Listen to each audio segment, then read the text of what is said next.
एक ऐसा महल जहां हर रात चीखें गूंजती थी, दीवारें खून से सनी होती थी और सुबह तक कोई जिंदा नहीं बचता था। लेकिन एक आम आदमी ने इस मौत के महल में ऐसा चमत्कार किया कि सदियों पुरानी आत्माएं मुक्त हो गई। जानिए उस रहस्य को जो आज भी लोगों को रुला देता है।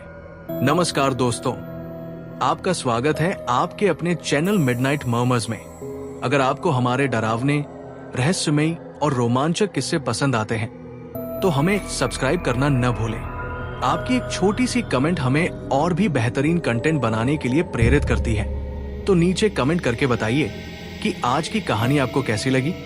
और हाँ, अगर आप ऐसी ही भूतिया, खौफनाक और दिल दहला देने वाली कहानियां सुनना चाहते हैं तो चैनल को सब्सक्राइब जरूर कर लें और बेल आइकन दबाएं ताकि अगली बार जब कोई नई कहानी आए तो आपको सबसे पहले पता चले।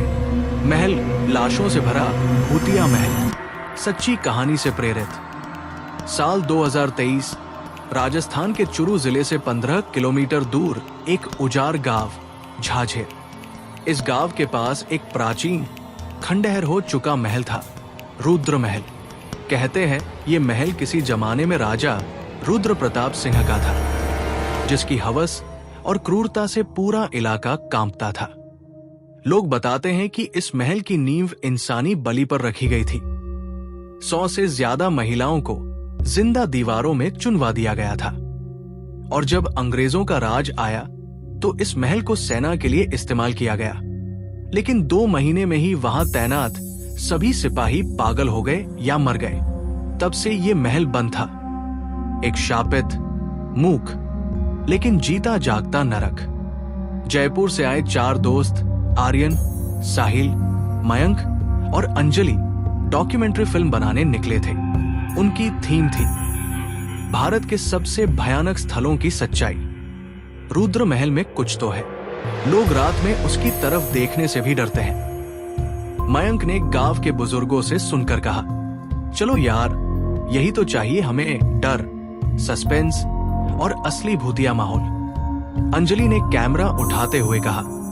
बुजुर्गों ने चेतावनी दी, महल में सूरज ढलने के बाद जाना मतलब अपनी मौत को बुलावा देना है। वहां केवल लाशें मिलती हैं। पर वे रुके नहीं। अगले दिन शाम 5 बजे वे महल की ओर बढ़ चले। महल की दीवारें अब भी ठंडी थी, जैसे सदियों से धूप तक न देखी हो। पत्थर की दीवारों पर खून के निशान थे और एक अजीब सी सड़ांध हवा में तैर रही थी। अंजलि ने रिकॉर्डिंग चालू की। रात 8 बजे अचानक कैमरे में एक साया दिखा। रात 9 बजे अंजलि की आंखों से खून टपकने लगा। रात 10 बजे साहिल गुम हो गया। उसकी चीखें महल के तहखाने से आई।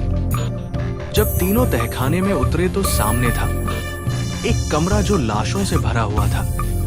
100 से भी ज्यादा लाशें, सूखी, काली पड़ी, जैसे अभी अभी मरी हो। दीवार पर खून से लिखा था, ये महल किसी और का नहीं, मौत का है, बाहर निकलना मना है। रात 12 बजे अचानक सारा महल कांपने लगा। जमीन से सफेद धुएं के बादल उठने लगे और हर कोने से औरतों की चीखें गूंजने लगी। वो तीनों बचकर भागने लगे, लेकिन जैसे जैसे वे बाहर की ओर भागते, दरवाजे अपने आप बंद होते जाते। फिर एक कमरा खुला और राजा रुद्र प्रताप सिंह की आत्मा सामने खड़ी थी। वो पिशाच बन चुका था।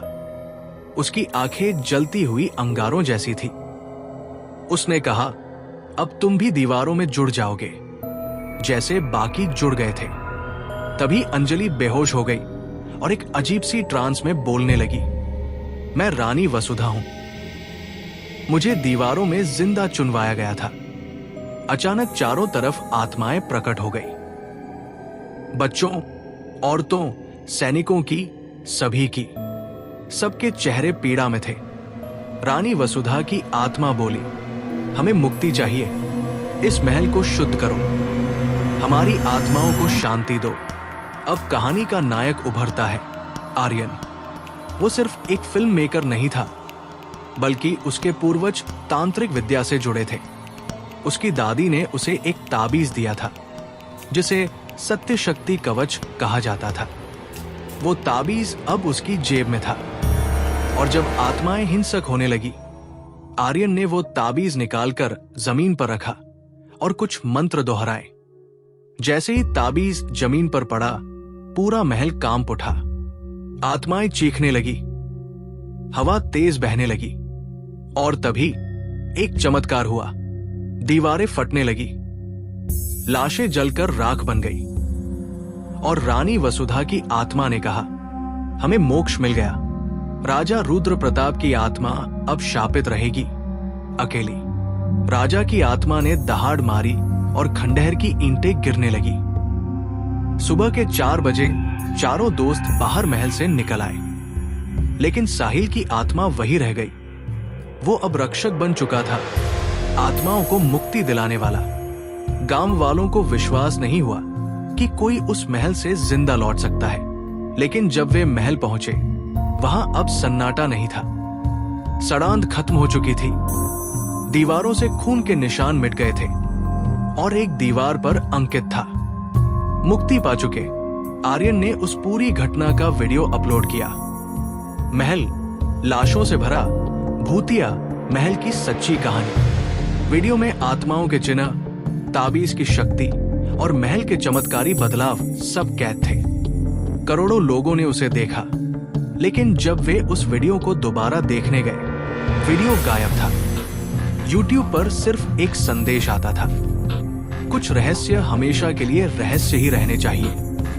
2 महीने बाद आर्यन को एक चिट्ठी मिली, हम फिर मिलेंगे, इस बार किसी और महल में। दस्तखत रानी वसुधा।